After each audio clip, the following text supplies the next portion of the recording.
Everyone, my name is Videlis Njoki and this is my sign name.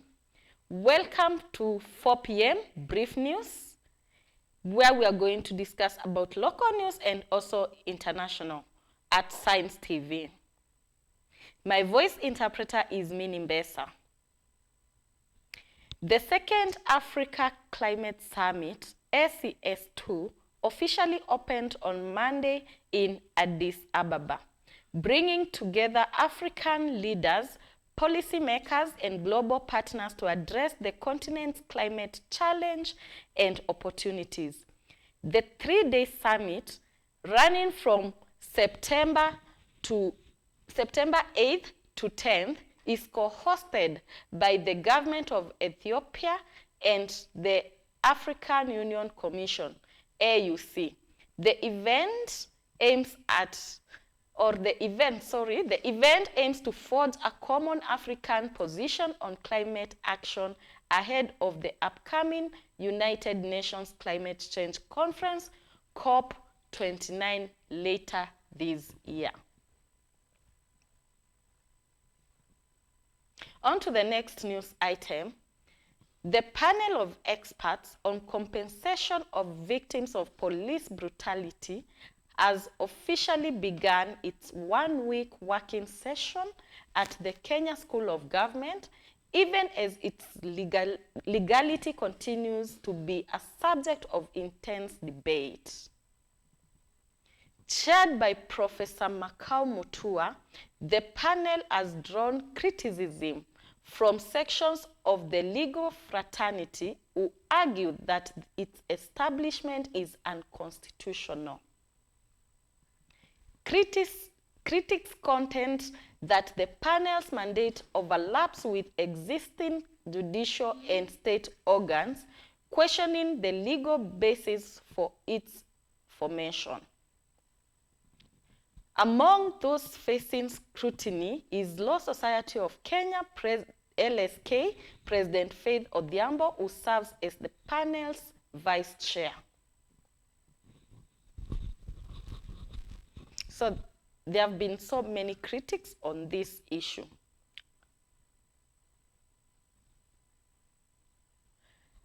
On to the third news item. Learning in Gatundu South, Kiambu County, has been severely disrupted after a wave of arson attacks forced the closure of 29 boarding schools just weeks into the third term.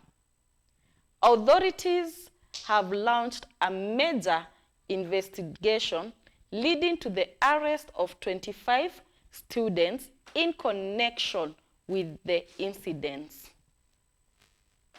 The attacks, which have caused extensive damage and instilled fear among students and teachers, are believed to have been coordinated effort potentially planned during the recent school holidays. The closure of the schools has created a state of uncertainty, especially for students preparing for national examination. Wiper Party leader Kalonzo Musyoka has publicly called on Defense Cabinet Secretary Soipan Tuya to take full responsibility for securing Kenya's borders, emphasizing that this mandate lies with the Kenya Defense Forces, KDF, and not the Ministry of Interior.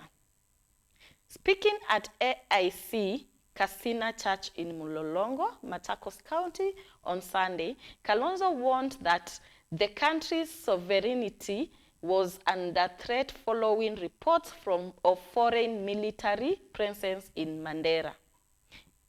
He argued that allowing armed foreign groups into Kenyan territory is a grave security breach that requires a decisive response from the Ministry of Defense.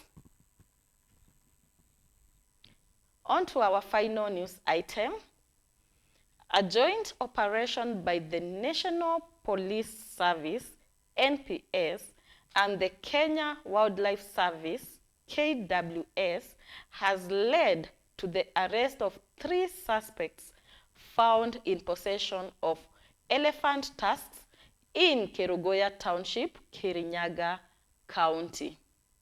The trio was apprehended on Sunday with authorities acting on intelligence that led to the successful sting operation. The suspects are currently in police custody and are expected to be arraigned in court to face charges related to wildlife trafficking. NPS warned that a crackdown on poachers and illegal wildlife traffickers is ongoing, and anyone caught will be brought to book. That's all for today, and thank you for staying connected at Science TV.